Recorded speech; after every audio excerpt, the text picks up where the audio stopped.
Biarlah kami seperti Yesaya, ini aku Tuhan, utuslah aku. Kami boleh begitu berserah diri kepada Tuhan, karena kami tahu Engkaulah otoritas atas hidup kami. Kami nggak mungkin mengatur diri kami sendiri, dan bukan kehendak kami yang jadi. Tapi sejak kami percaya Tuhan, maka Engkaulah pemilik kami. Kami tidak akan pernah membantah, bahkan kami hanya ingin taat, setia, kemanapun Tuhan utus kami. Tuhan sore hari ini berbicaralah kepada kami sekali lagi milik-Mu ini, agar kami boleh mendengar suara-Mu, berelasi dengan Engkau, tidak hanya lihat pujian doa, tapi juga dengan firman Tuhan yang kami akan mendengar. Biarlah Allah sendiri bicara kepada kami melalui pengurapan kuasa Roh Kudus-Mu, dan kami semua boleh memiliki hati Tuhan dan maksud-maksud Tuhan yang indah. Berbicaralah karena hati kami telah siap. Di dalam nama Yesus kami berdoa. Amin. Amin. Ya, shalom Bapak Ibu sekalian.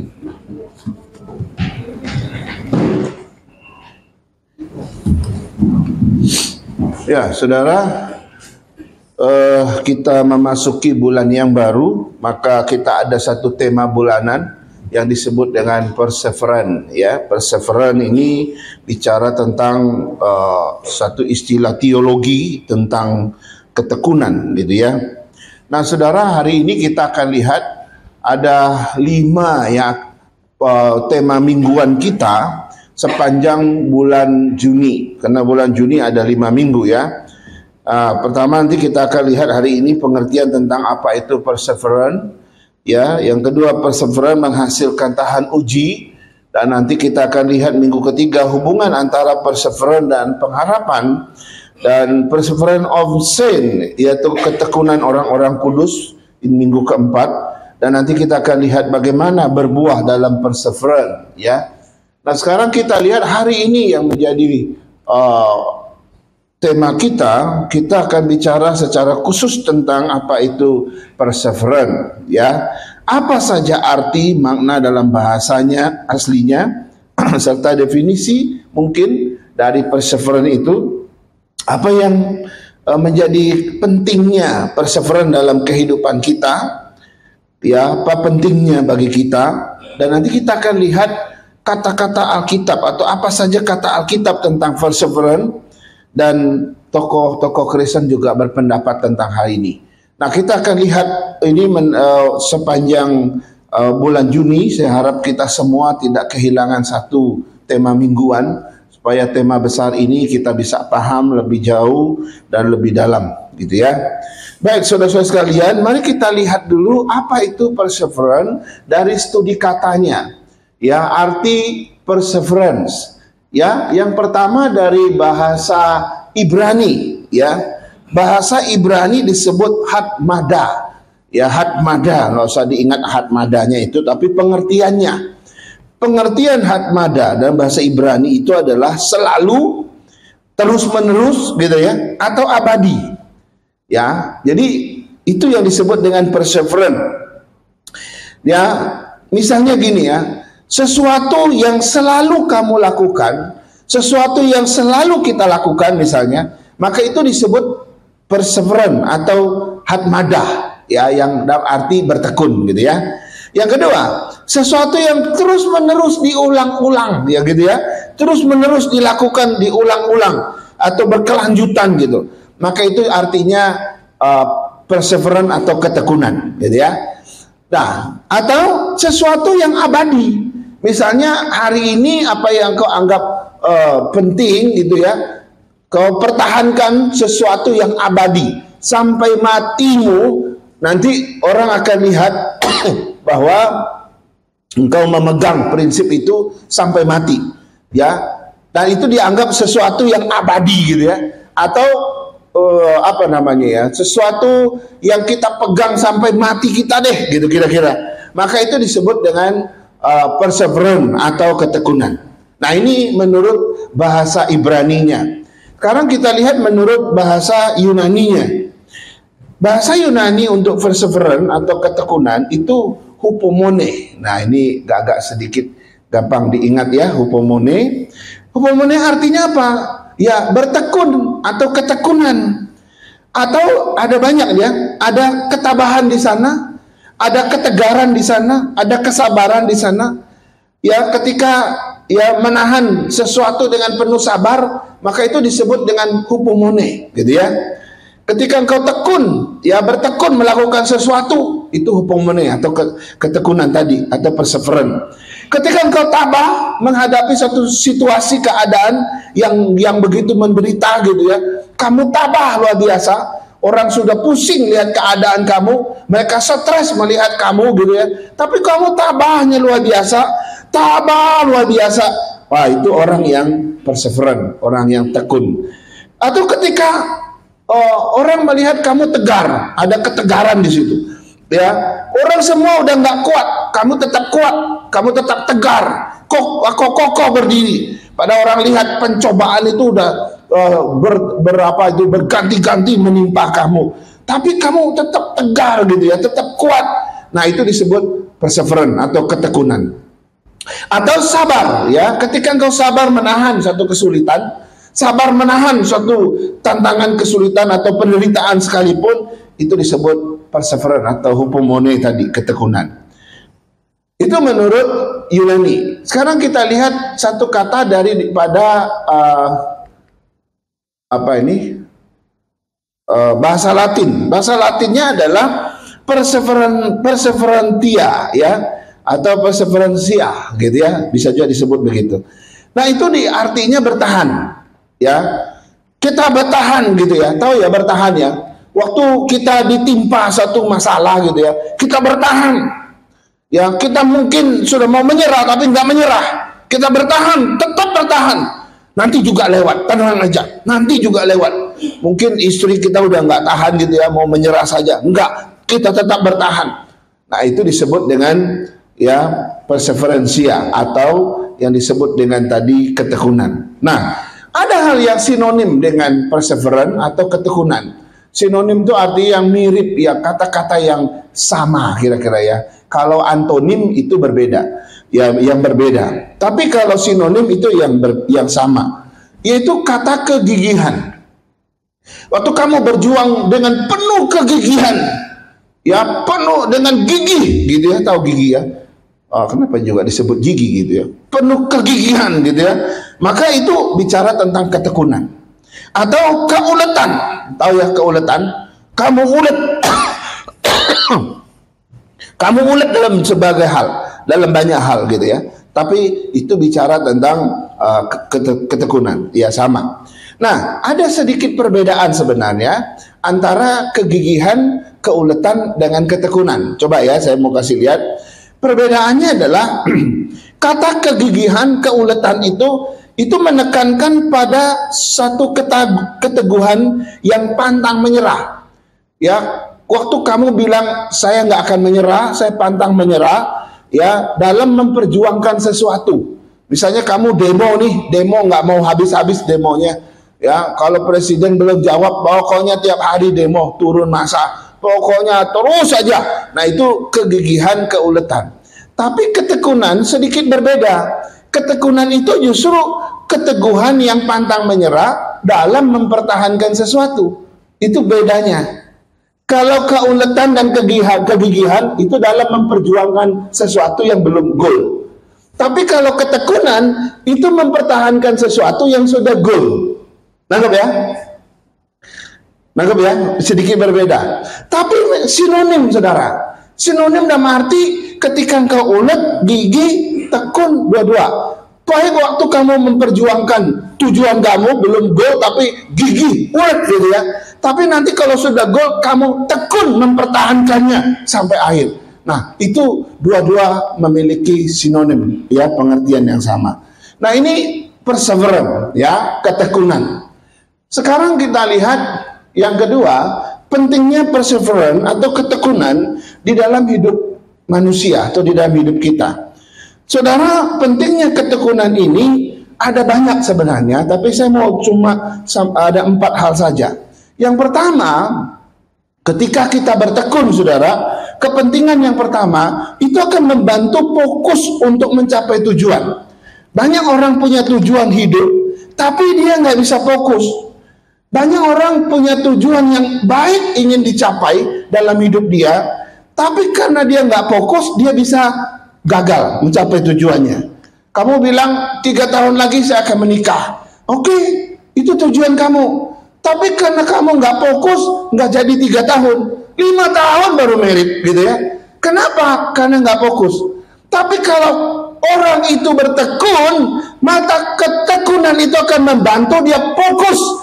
Dia nggak akan pernah gampang untuk dialihkan.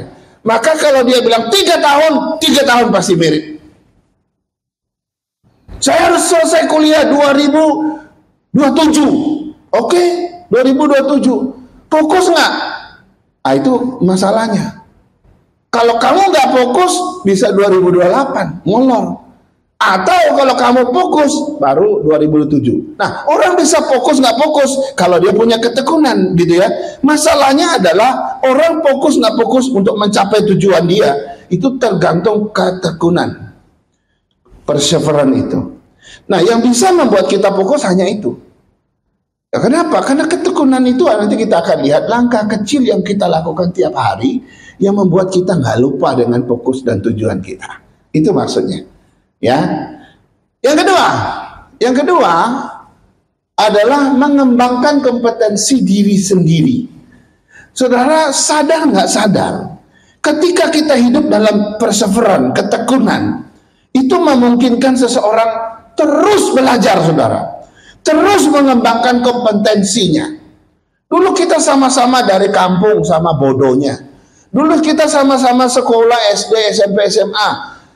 Ya, tapi kenapa satu bisa begitu hebat, pinternya luar biasa, dia punya kompetensi, kapasitas yang begitu besar, tapi yang satu biasa-biasa saja. Kenapa? Itu berdasarkan ketekunan. Mungkin mereka bisa S1 sama-sama, S2 sama-sama, S3 sama-sama, tapi dari segi kapasitas, kompetensi beda. Karena yang satu membangun ya kapasitasnya dengan ketekunan, yang satu tidak. Walaupun sama-sama doktor, itu beda, saudara. Ya, waktu guru ngajar kita sama-sama doktor, kita tahu yang satu sangat berbobot, yang satu enggak. Nah, kenapa? Yang satu pasti kena ketekunan, enggak ada ketekunan, saudara. Banyak orang mengembangkan pengetahuannya, keterampilannya, kapasitasnya, tapi enggak ada ketekunan. Karena itu biasa-biasa saja prestasinya. Ya, ketika kamu mengembangkan semua itu, kompetensi diri kamu, kapasitas diri kamu, keterampilan kamu, pengetahuan kamu, didasarkan pada ketekunan, saudara akan lihat hasil yang luar biasa. Dalam hal bekerja juga begitu. Ya, saya dulu pernah lihat satu iklan gitu ya. Tiba-tiba iklan itu memperlihatkan 2 keluarga muda yang rumahnya sama-sama beli di satu perumahan yang tetanggaan lagi. Yang satu di sini, satu di sini. Sama-sama keluarga muda, sama-sama punya anak satu. Tapi dalam iklan yang begitu cepat itu, yang satu sudah bisa beli mobil, sudah bisa beli ini, yang satu tetap aja sama, gitu ya. Nah, iklan itu mau memperlihatkan bahwa yang satu ini dia kerja dengan rajin, dia kerja dengan tekun. Yang satu biasa-biasa saja, sehingga ya begitu-begitu saja dia. Gitu ya. Ini dalam dunia kerja, walaupun itu bukan tujuan utama kita, gitu ya. Tapi ketekunan yang di dalam kehidupan manusia itu, saudara, juga sangat menentukan kesuksesanmu, keberhasilanmu ke dalam dunia ini, di dalam dunia ini. Kalau ketekunanmu biasa-biasa, hasilnya juga bisa biasa-biasa. Tapi kalau ketekunanmu luar biasa, maka mohon maaf, ya, jangan heran. Ya, orang yang sukses-sukses itu kalau kita dengar perjuangan mereka nggak mudah, saudara. Jangan lihat itu pemilik Lipo itu gitu kayanya luar biasa gitu ya. Siapa lagi itu menantunya juga yang kaya-kaya itu. Setelah saya dengar cerita mereka, aduh itu nggak mudah loh. Mereka berjuang begitu keras, ya. Jadi ini yang kedua, ya. Yang ketiga, ketika kita memiliki perseverance atau ketekunan, itu akan membangun karakter diri kita, saudara. Ya, ketekunan dapat menghasilkan sifat-sifat yang mirip dengan ketekunan. Ketekunan dapat membangun ya karakter-karakter yang mirip dengan dirinya, yaitu ketekunan itu. Ya, orang kalau biasa hidup bertekun, saudara ya, pada akhirnya banyak karakter-karakter baru, sifat-sifat baru yang ikut gitu ya. Misalnya tadi ya, sifat kegigihan, sifat keuletan, sifat ketabahan, sifat bertahan ya, sifat kesabaran, ketegaran yang tadi-tadi itu ya. Kenapa kita bisa lihat banyak sifat yang lain yang mirip dengan dia? Itu karena dimulai dengan ketekunan, gitu ya. Jadi hidup kita mesti ya belajar memiliki yang namanya ketekunan, karena ini dibicarakan di dalam Alkitab. Ini bukan sesuatu yang di luar Alkitab. Ketekunan itu sesuatu yang nilai yang sangat penting yang dibicarakan dalam Alkitab. Nanti kita akan lihat dalam konteks iman kita. Nah, ini yang ketiga. Sekarang kita lihat yang keempat. Yang keempat adalah ketika kita bertekun, saudara-saudara, maka yang keempat adalah itu akan memberikan kepuasan tersendiri bagi kita yang bertekun itu. Itu akan memberikan sukacita tersendiri. Itu akan memberikan damai sejahtera tersendiri. Dan itu akan mendatangkan berkat tersendiri. Wow, banyak sekali dampaknya. Iya, pertama kepuasan dia berikan. Ketika kau bertekun, maka kalau kau dapat hasil dari ketekunan itu, pasti kau merasa puas. Ya, dan kepuasan itu kepuasan yang tinggi gitu ya. Bukan kepuasan yang biasa-biasa. Beda ya, misalnya nih, kamu ujian ini, khususnya mahasiswa. Kalau kamu belajarnya malas-malas gitu ya, terus waktu ujian kamu ya isi gitu ya. Ya waktu ditanya kira-kira semua bisa isi nggak? Kayaknya cuma 60% soal yang bisa diisi. Puas nggak? Nggak puas. Karena kamu nggak belajar begitu bagus sehingga kamu nggak bisa isi semua. Tapi coba kamu belajar dengan tekun semua, begitu bahan semua dikuasai. Begitu dikasih 30 soal bisa dijawab. Waktu ditanya gimana? Wah, saya bisa. Langsung gitu. Kenapa? Puas dia. Bisa dia. Kenapa? Karena dia belajar dengan tekun. Gitu ya. Nah, selain itu sukacita, damai sejahtera, saudara. Juga berkat tersendiri. Nah, saya mau kasih tahu.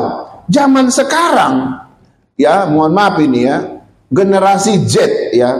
Generasi Z sering disebut dengan zaman sekarang. Identik dengan generasi Z. Itu mereka itu generasi itu pingin serba cepat.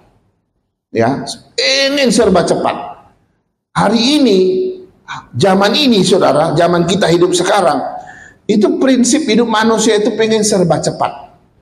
Pokoknya apapun cepat. Coba deh kalau kita pergi ke restoran, ya yang namanya 15 menit itu udah dianggap lama loh. Maunya kita begitu kita duduk, pesan, nggak ada 2 detik langsung nih Pak, silakan makan Pak, gitu. Wah. Kita seneng kan, langsung kita puji-puji waktu pulang. Enak ya pelayanannya itu, kenapa? Cepat sekali. Berapa? Nggak ada 2 detik udah datang gitu. Wow, hebat kan? Paling nggak seneng kan, kalau nunggu di bank bisa setengah jam. Kita bisa kesel, ya. Saya 1 kali nunggu begitu lama gitu ya. Saya sudah pingin pulang, ya. Begitu mau pulang, baru nomor saya dipanggil. Lah, akhirnya balik lagi. Kita nggak mau yang lambat-lambat. Pokoknya zaman ini, di generasi Z ini, zaman postmodern ini, orang ingin serba cepat, bukan serba tekun. Ini saya mau kontraskan dengan 2 istilah. Hari ini orang ingin serba cepat, jauh sebelumnya orang serba tekun, itu beda. Kenapa saya mengatakan demikian? Begini saudara, ya. Orang zaman dulu itu bukan mengejar serba cepat, enggak. Coba kita lihat. Zaman dulu, zaman saya lupa nama zaman itu. Zaman penerangan gitu ya. Zaman orang mulai mengerti pengetahuan itu apa namanya? Ada istilahnya itu, iluminasi gitu ya. Zaman itu saudara, itu zaman di mana orang bertekun luar biasa. Kita ambil contoh deh. Thomas Alva Edison, dia menemukan lampu pijar listrik ini. Itu setelah dia gagal 999 kali. 999 kali dia gagal. Apa dia berhenti? Enggak. Dia maju satu kali lagi, pas yang ke-1000-nya dia ketemu lampu ini. Jadi zaman-zaman penemuan yang begitu banyak itu zaman ketekunan, saudara. Zaman orang serba tekun, sehingga banyak penemuan. Hari ini juga ada penemuan, tapi hanya untuk mereka yang bertekun. Tapi hari ini, sebagian dunia itu seperti diubah, semua ingin serba cepat, akhirnya nggak menemukan apa-apa. Nah, kita pilih yang mana? Kita pilih yang serba cepat, tapi nggak ada ketekunan, kita nggak menemukan hal-hal baru. Atau kita pilih serba tekun seperti zaman itu, banyak penemuan baru untuk kemajuan kita. Jangan saudara berpikir orang yang menemukan handphone saudara, itu bukan karena dia serba cepat, bukan. Setelah ketemu baru terjadi serba cepat. Tapi serba cepat itu lahir karena dari serba tekun. Serba tekunlah yang melahirkan serba cepat. Teknologi yang cepat hari ini itu ditemukan melalui mereka yang serba tekun. Menemukan dengan penuh ketekunan, sudah dapat baru yang dari ketekunan ini melahirkan yang serba cepat. Sudah bisa lihat begitu? Jadi ketekunan itu, saudara, sangat penting di dalam hidup kita. Sehingga waktu Thomas Alva Edison ketemu ini, membawa berkat tersendiri, sukacita tersendiri, dan damai sejahtera tersendiri. Seandainya dia tidak menemukan ini, saya nggak tahu model lampu pijar kita kayak apa, saya juga nggak tahu. Mungkin akan ada yang ketemu, tapi mungkin nggak kayak hari ini, gitu ya. Nah, saya mau kita ingat satu hal, karena Alkitab berkata begini, Kristus mati di kayu salib, dia bertekun menanggung penderitaan di kayu salib. Karena ketekunan Yesus menanggung penderitaan di kayu salib, maka keselamatan tersedia buat saya dan saudara. Saudara bayangkan, seandainya Yesus tidak bertekun menanggung penderitaan di kayu salib, tidak ada hasil apa-apa. Seandainya dia tidak bertekun menanggung penderitaan bagimu dan bagiku di kayu salib, keselamatan tidak terwujud buat kita. Tapi karena dia bertekun menanggung penderitaan itu dari awal sampai dia mati, maka kita dapat diselamatkan. Dan itu berkat keselamatan yang tak terhingga karena ketekunan seseorang yang rela mati buat kita. Amin, saudara. Jadi ketekunan itu menghasilkan berkat yang luar biasa, damai sejahtera dan sukacita yang luar biasa. Nah, ini 4 manfaat atau 4 pentingnya ketekunan di dalam kehidupan orang percaya atau kehidupan manusia pada umumnya. Sekarang kita lihat apa kata Alkitab tentang perseverance. Apa kata Alkitab tentang perseverance? Tentang ketekunan. Kita baca bersama-sama ya. Yang pertama, kita baca bersama-sama ya, supaya tidak ngantuk ya. 2, 3. Dan bukan hanya itu saja, kita malah bermegah juga dalam kesengsaraan kita. Karena kita tahu bahwa kesengsaraan itu menimbulkan ketekunan. Dan ketekunan menimbulkan tahan uji. Dan tahan uji menimbulkan pengharapan. Saudara ada lihat sesuatu yang aneh nggak dalam ayat ini? Ada nggak lihat sesuatu yang aneh di dalam ayat ini yang bicara tentang ketekunan? Ada? Saudara, ada satu kalimat yang aneh di situ yang perlu diperhatikan. Kesengsaraan menimbulkan ketekunan. Saya tanya, apa betul setiap kali kita sengsara terus kita langsung tekun gitu? Nah, coba kita mainkan logikanya. Apa setiap kali pencobaan datang, tantangan kesulitan dan penderitaan datang, kita pasti tekun begitu? Enggak kok. Seringkali penderitaan datang, kesengsaraan datang, aku binasa. Banyak orang di luar sana ketika kesengsaraan datang, dia justru binasa kok. Ketika pencobaan datang, dia bunuh diri dari lantai 17 kok. Bagaimana mungkin kesengsaraan kok bisa berubah jadi ketekunan? Enggak mungkin. Nah, kita nggak pernah lihat model begini kan? Kesengsaraan menimbulkan ketekunan. Apa betul setiap kali kesengsaraan datang, pencobaan datang, kita pasti bertekun? Enggak, belum tentu. Nah, baru kita tahu, saudara, ternyata ayat ini, nah ini dia ya, saya mau kasih jawab ya. Ayat ini, itu hanya bicara secara eksklusif, secara khusus, hanya bagi orang yang sungguh-sungguh percaya Tuhan Yesus. Amin. Ini ayat ini hanya eksklusif bagi orang yang beriman saja. Ya.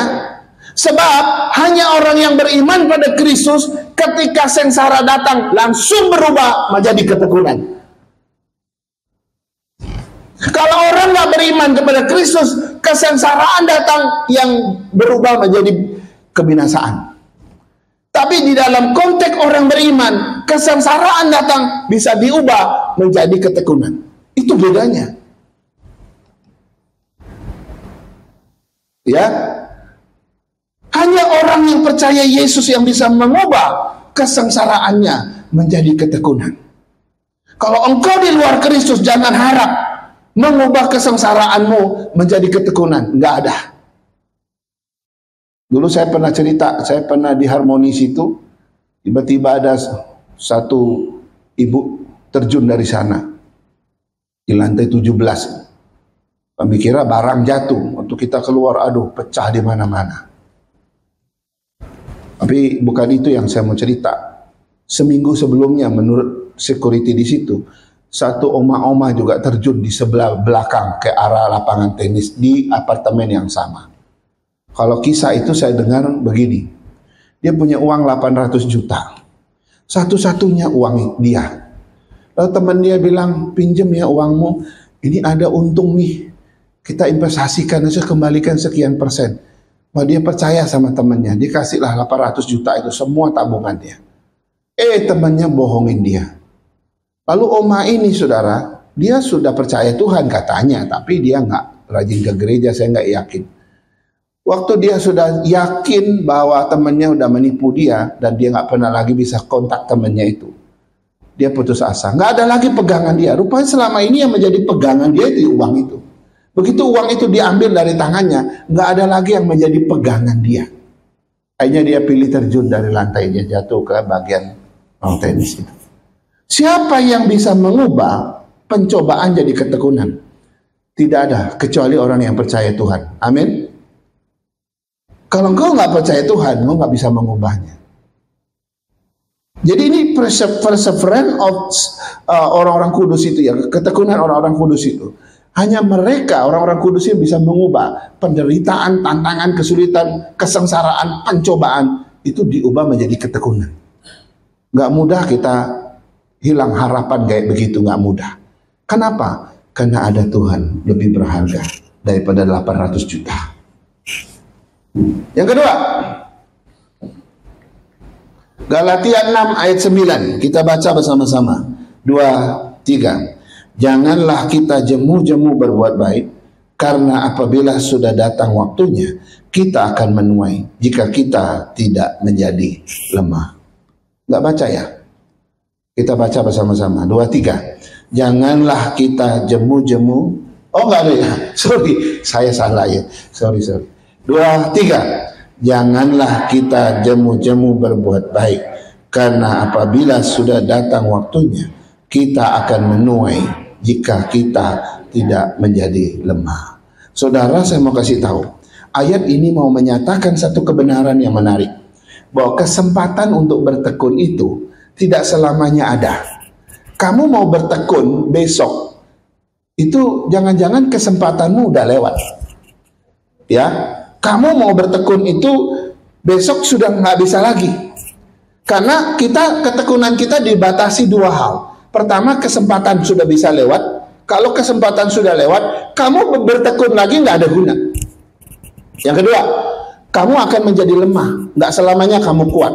Waktu kamu kuat, kamu bisa bertekun luar biasa. Tapi waktu kamu lemah, kamu nggak bisa lagi bertekun. Jadi ada dua hal yang membuat kamu dibatasi ketekunannya. Karena itu di sini katakan, ya, janganlah kita jemu-jemu berbuat baik, ya, karena apabila sudah datang waktunya, kita nggak nggak bisa menuai lagi jika kita tidak menjadi lemah. Kesempatan bertekun untuk berbuat baik itu bisa lewat, saudara. Tadi saya mau buat baik untuk si A, semalam Tuhan sudah panggil dia. Kita kepikiran berbulan-bulan, bertahun-tahun, karena kita nggak sempat balas kebaikan orang itu. Ya kan? Kenapa dulu waktu dia sehat saya nggak buat baik ya? Atau yang kedua, begitu kamu mau buat baik kepada seseorang, besoknya kamu yang mati. Kita diangkat Tuhan, aduh ada banyak utang, ada banyak hal yang kita tinggalkan, kita nggak bisa lagi membalas atau melakukan yang baik. Atau kita sakit, nggak bisa lagi melakukan sesuatu yang baik. Karena itu ketekunan itu hari ini dan terus, tidak ada kata berhenti, saudara. Karena kesempatan bisa lewat tiba-tiba, dan kau mungkin suatu saat bisa lemah, kau nggak bisa lagi. Karena itu kesempatan untuk bertekun nggak bisa ditunda, nggak bisa bilang besok lah, nggak bisa, atau minggu depan lah, mungkin bulan depan baru saya tekun deh, nggak bisa. Ketekunan nggak bisa ditunda, ketekunan harus setiap saat. Amin, saudara. Setiap saat. Karena itu mumpung masih ada kesempatan, bertekunlah. Mumpung engkau masih kuat, bertekunlah. Ada satu lagu yang terkenal itu apa? Hidup ini adalah kesempatan. Ayo, hidup ini untuk melayani Tuhan. Jangan sia-siakan apa yang Tuhan beri. Hidup ini harus jadi berkat. Rapnya yang bagus. Oh Tuhan, pakailah hidupku selagi aku masih kuat. Bila saatnya nanti ku tak berdaya lagi, hidup ini sudah jadi berkat. Saudara, itu lagu sederhana, tapi saudara tahu itu bicara ketekunan loh. Ya, ini orang dia sadar suatu saat dia nggak berdaya. Kalau suatu saat dia nggak berdaya, tapi dia sudah bertekun sehingga dia sudah jadi berkat. Dia nggak perlu lagi khawatir. Tapi orang yang selama dia kuat nggak pernah bertekun, waktu dia nanti tiba waktunya dia nggak berdaya, dia menyesal seumur hidupnya. Oh, luar biasa. Berikut yang Yakobus 1 ayat 12. Kita lagi baca bersama-sama dengan bersuara. 2, 3. Berbahagialah orang yang bertahan dalam pencobaan. Sebab apabila ia sudah tahan uji, ia akan menerima mahkota kehidupan yang dijanjikan Allah kepada barang siapa yang mengasihi dia. Saudara, ketekunan tidak akan sia-sia. Ketekunan punya cerita di akhir yang begitu mengagumkan. Karena pada akhirnya ketekunan akan mendapat mahkotanya sendiri-sendiri.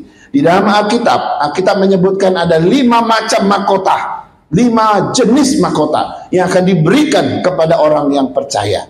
Salah satu mahkota dari 5 itu bicara untuk orang yang bertekun sampai akhir. Luar biasa ya. Yang berikutnya Roma 12 ayat 12. Kita baca bersama-sama. 2, 3. Bersukacitalah dalam 2, 3. Bersukacitalah dalam pengharapan. Sabarlah dalam kesesakan dan bertekunlah dalam doa. Ayat ini bicara khusus secara spesifik tentang berdoa. Tidak boleh putus-putus lagi. Doa kita itu seperti napas hidup kita. Sama kayak saya napas, tarik, lepas ya. Kayak Miss Lingga ngelatih kita padus ya. Tarik, tahan dikit, lepas. Tarik, tahan dikit, lepas. Kalau dia bilang tarik, tahan 10 menit, apa enggak pingsan semua kita? Ya kan? Pingsan kita semua. Karena enggak bisa nahan lebih lama. Hidup ini gitu kan. Nah, doa itu kayak gitu, saudara. Doa itu seperti napas. Makanya 1 Tesalonika 5 ayat 17 berkata, tetaplah berdoa. Jangan berhenti. Doa itu harus dilakukan dengan tekun. Ya, doa pribadi, doa bersama, doa jemaat, doa apa saja, tetaplah berdoa. Ya. Berikutnya 2 Timotius 2 ayat 12. Ya, kita baca bersama-sama. 2, 3. Jika kita bertekun, kita pun akan ikut memerintah dengan Dia. Jika kita menyangkal Dia, Dia pun akan menyangkal kita. Saudara mungkin berpikir ya, kata memerintah di sini apa sih? Ini ada kata memerintah ini. Ya, banyak orang berpikir memerintah, oh kan itu nanti Musa. Nanti waktu Tuhan datang kedua kali kan kita akan menjadi raja seperti Tuhan. Kita akan memerintah untuk kehidupan yang berikutnya gitu ya. Betul, memang ada dua pengertian. Memerintah di sini itu bicara tentang nanti. Waktu Tuhan Yesus datang, kita akan memerintah bersama Kristus sebagai raja segala raja. Itu satu. Tapi enggak hanya itu pengertiannya. Memerintah di sini juga berarti melayani. Memerintah berarti melayani, maka memerintah dalam arti melayani itu sudah dari sekarang, saudara. Dari sekarang kita itu sudah melayani bersama Kristus, memerintah bersama Kristus melalui pelayanan kita. Nah, karena itu saya tekankan di sini, ya. Kalau engkau bertekun, ya melayani bersama dengan Dia, berarti artinya apa? Artinya orang yang bertekun dalam melayani, Tuhan pasti pakai dia. Itu salah satu kriteria seorang pelayan di mata Tuhan. Dia ingin memakai orang, melayani bersama Dia, itu orang yang bertekun. Tapi kalau engkau tidak bertekun, Tuhan tidak akan pakai kita. Karena syarat untuk menjadi seorang yang dipakai Tuhan, itu bertekun. Maka di sini bilang, kalau kita menyangkal Dia, Dia akan menyangkal kita. Menyangkal di sini artinya aku nggak bertekun. Tuhan ingin saya bertekun, tapi saya bilang enggak Tuhan, saya nggak mau bertekun.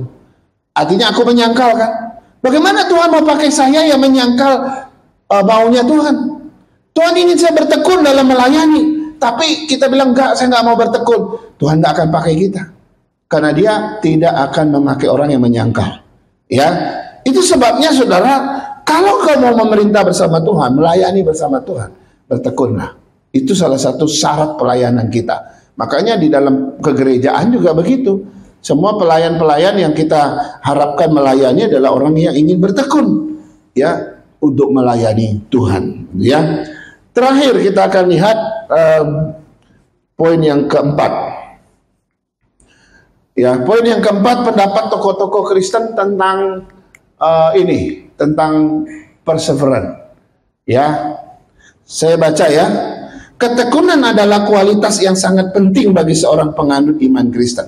Ini kualitas paling penting.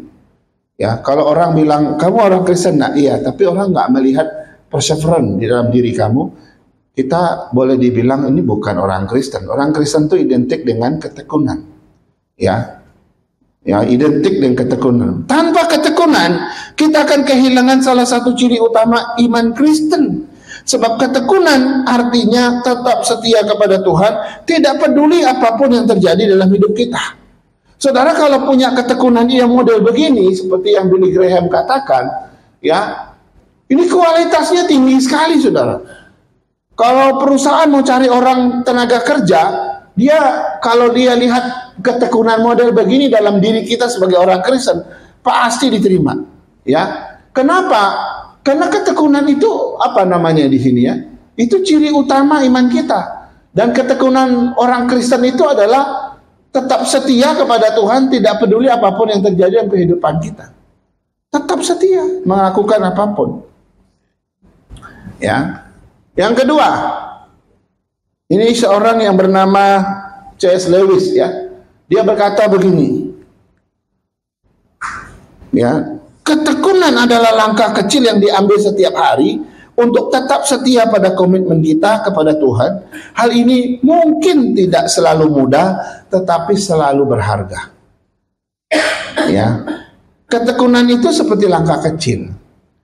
Jangan pikir ketekunan itu mesti langkahnya besar, enggak. Dari hal kecil dulu, hal kecil kita tekun gitu ya. Dalam hal yang iman kita, di dalam dunia pekerjaan kita, dan kehidupan pribadi kita. Tapi lama-lama itu akan membentuk kita. Nah, yang menarik, ya mungkin nggak selalu mudah dilakukan, tapi itu pasti selalu berharga. Ini menurut C.S. Lewis. Ya, itu pasti selalu berharga. Mungkin tidak selalu mudah, tapi itu selalu berharga. Yang ketiga, nah semua orang tahu Mother Teresa ya.